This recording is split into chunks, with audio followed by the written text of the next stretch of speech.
Siapa yang nggak tahu pesawat terbang?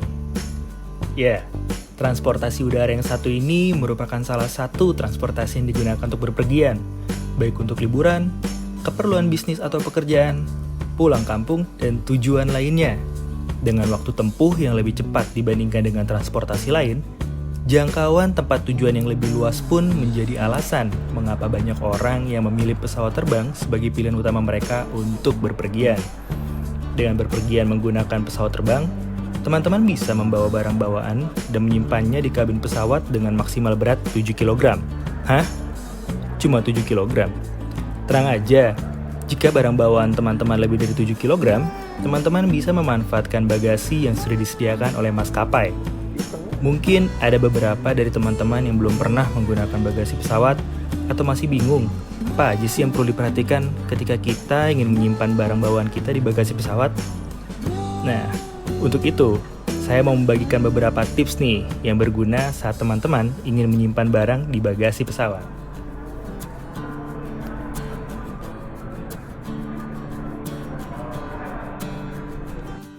Halo teman-teman, perkenalkan nama saya Reza saya. Kali ini saya lagi ada di channel YouTube-nya Backstrip. Saya mau numpang nih bagi tips untuk teman-teman sekalian. Mau tahu tipsnya apa aja?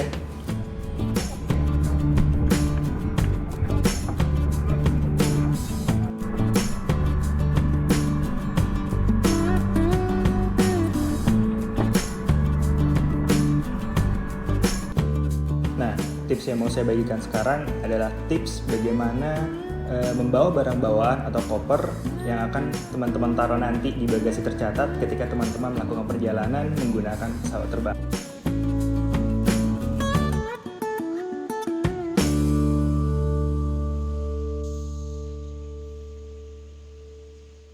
Tips yang pertama. Jadi tips yang pertama adalah beri tanda pengenal pada barang bawaan atau koper teman-teman sekalian. Nah, kalau untuk saat ini contoh yang akan saya bawa adalah koper. Teman-teman bisa lihat di sini, ini ada luggage tag-nya. Saya bisa tulis nama di sini, alamatnya, nomor handphonenya di mana. Ya intinya sih sebenarnya untuk lebih memudahkan aja ketika teman-teman mencari koper teman-teman, gitu. Jadi kalau misalnya teman-teman nggak mau kasih tanda pengenal di koper teman-teman, nggak apa-apa sih. Kalian bisa ganti dengan tanda lain lah. Ibaratnya ini untuk membedakan koper teman-teman dengan koper penumpang yang lain. Karena nggak menutup kemungkinan kalau penumpang lain punya koper yang hampir mirip dengan koper teman-teman. Tips yang kedua adalah jangan bawa benda tajam. Jadi kalau misalnya teman-teman bawa gunting atau pisau seperti ini. Nah, ini ada gunting, ada pisau. Mungkin teman-teman bawa gunting atau pisau itu untuk kebutuhan nanti pas sampai sana saya mau bungkus kado atau yang lainnya makanya saya butuh gunting. Baik jangan, karena apapun alasannya nanti petugas bandara ketika scan koper kalian benda tajam ini akan diambil gitu. Jadi daripada kalian kehilangan gunting dan pisau kalian, jadi lebih baik jangan dimasukkan ke dalam koper atau dibawa saat Anda berpergian menggunakan pesawat terbang. Tips yang ketiga adalah jangan membawa obat-obatan terlarang atau narkoba. Ini udah jelas banget ya teman-teman ya. Jangan sampai teman-teman bawa obat-obatan terlarang atau narkoba. Ingat, hukumannya berat loh. Tips yang keempat adalah jangan meletakkan barang berharga di koper teman-teman sekalian. Kenapa? Karena kita udah pernah lihat lah ya, atau pernah dengar kasus-kasus sebelumnya yang dilakukan oleh oknum-oknum yang kurang bertanggung jawab kalau koper penumpang itu dibongkar. Jadi lebih baik hindari naro atau nyimpan barang-barang berharga seperti perhiasan, kalau emas, gelang emas, dan uang tunai di dalam koper teman-teman sekalian. Ya ini untuk jaga-jaga aja supaya untuk menghindari kasus-kasus seperti itu bisa terulang lagi. Tips yang kelima adalah jangan menyimpan barang elektronik di koper yang akan teman-teman taruh di bagasi nanti. Sebenarnya tips yang kelima ini hampir sama sih dengan tips yang keempat, cuman kita bedain aja. Jadi contohnya kayak gini, teman-teman jangan taruh kamera atau handphone teman-teman di dalam koper. Karena apa? Ya untuk menghindari hal kejadian tadi lagi. Kalau misalnya ada oknum-oknum yang nakal, oknum-oknum yang tidak bertanggung jawab, yang coba buka koper teman-teman, seenggaknya mereka nggak nemuin barang-barang ini. Gitu. Ke tips yang ke-6. Jadi sebaiknya hindari membawa benda-benda berupa cairan. Kenapa? Karena pasti akan mengundang perhatian para pemeriksa nih ketika koper teman-teman itu di-scan. Pas mereka melihat ada cairan, apalagi yang ukuran tempatnya itu lebih dari 100 mili, pasti teman-teman akan diminta untuk bongkar kopernya. Jadi daripada teman-teman repot harus bongkar koper lagi, lebih baik hindari aja bawa benda berupa cairan. Nah, untuk tips yang ketujuh, ketika teman-teman semua sudah memastikan bahwa di koper teman-teman nggak ada benda tajam, nggak ada perhiasan, nggak ada barang-barang elektronik, nggak ada barang-barang berharga lainnya, dan juga nggak ada cairan, tinggal teman-teman kemas saja semuanya dalam koper, dan pastikan koper teman-teman itu ada kuncinya.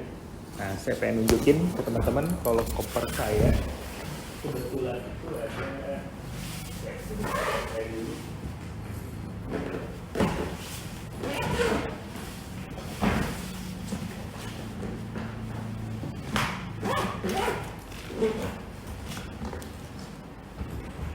di koper saya ini memang sudah dilengkapi dengan sistem penguncian, jadi tinggal dikunci aja. Di sini ada kodenya, jadi boleh buka. Sebenarnya ini untuk menghindari tadi lagi kalau koper kita mau dibongkar-bongkar sama oknum-oknum yang tidak bertanggung jawab. Semisal teman tidak punya koper yang mempunyai fasilitas kunci seperti ini, mungkin teman-teman bisa menggunakan gembok. Jadi tinggal gembok aja untuk kedua kancingnya ini, terus kuncinya teman-teman pegang. Nah, sebenarnya ada cara lagi yang lebih mudah, jadi nggak repot juga. Teman-teman bisa bawa ke bagian wrapping. Jadi koper teman-teman nanti di wrapping semuanya, itu lebih aman sih. Tapi teman-teman harus bayar sekitar 50.000 sampai 75.000. Yang jelas untuk memastikan aja kalau barang-barang yang dalam koper teman-teman itu aman. Nah, tips yang ke-8. Kalau misalnya teman-teman sudah memastikan bahwa koper teman-teman itu aman, udah terkunci atau digembok atau sudah di wrapping, sekarang tinggal perhitungkan berat dari koper teman-teman. Kenapa? Karena ada beberapa maskapai penerbangan yang tidak menggratiskan kuota bagasinya. Jadi kalau misalnya teman-teman 8 kilo, ya dihitung per kilonya berapa dikali 8. Tapi ada juga maskapai penerbangan yang menggratiskan bagasinya dengan kira-kira 15-25 kg lah. Itu juga harus teman-teman perhatikan, jangan sampai melebihi dari kuota yang diberikan oleh si maskapai tersebut. Kalau misalnya melebihi dari kuota yang diberikan, berarti teman-teman harus bayar per kilonya. Tips yang ke-9, siapkan uang tunai. Sebenarnya tips yang ke-9 ini masih ada hubungannya sama tips yang ke-8 tentang bagasi tadi. Jadi kalau misalnya teman-teman terpaksa harus membayar untuk bagasinya, teman-teman harus siapkan uang tunai. Kenapa? Karena maskapai belum menerima pembayaran non tunai. Jadi buat jaga-jaga bawa aja uang tunai. Nah, tips yang ke-10, perhatikan label yang ditaruh di koper teman-teman, apakah tujuannya sudah sesuai apa belum. Jadi pas teman-teman ada di counter check-in, kan teman-teman check-in, itu teman-teman langsung mengajukan penyimpanan bagasi. Nah, di situ petugasnya itu mencatat tujuan teman-teman itu kemana, nanti hasilnya itu berbentuk label. Labelnya ini yang akan ditaruh koper teman-teman.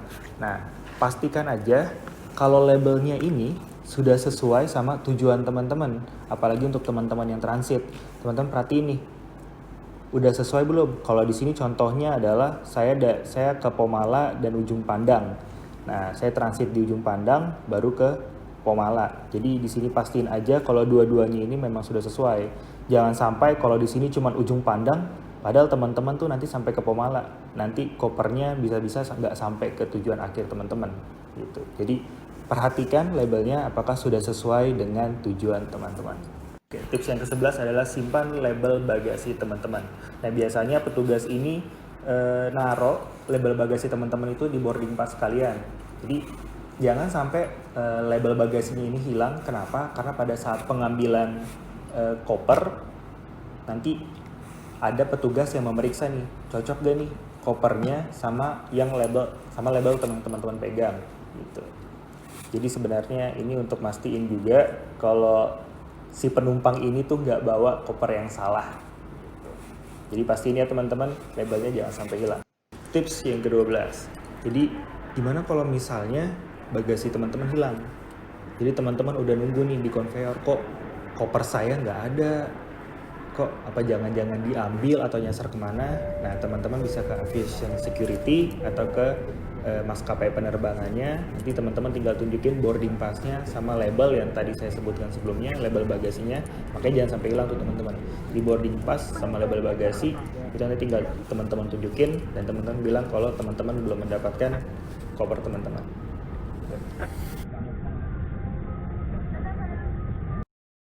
Tips ke-13 atau tips yang terakhir. Jadi sebenarnya ini tips ringan aja sih buat teman-teman sekalian. Jadi kalau misalnya teman-teman mau kopernya keluar cepat pas teman-teman sampai di tujuan, jadi ada baiknya coba kalian untuk taruh koper teman-teman di bagasi belakangan.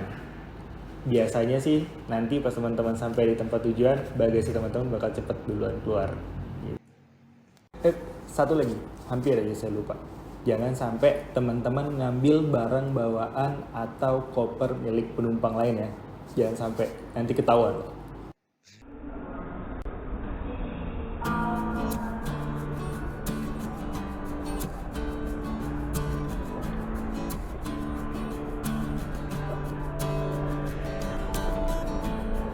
Nah, itu dia tips yang bisa saya bagikan ke teman-teman. Kalau misalnya teman-teman mau menggunakan fasilitas bagasi ketika teman-teman menggunakan transportasi pesawat terbang. Kalau misalnya teman-teman punya info tambahan atau ada info terupdate mengenai kebijakan bagasi, bisa tambahin di kolom komentar. Saya tolong subscribe dan like video ini ya. Dan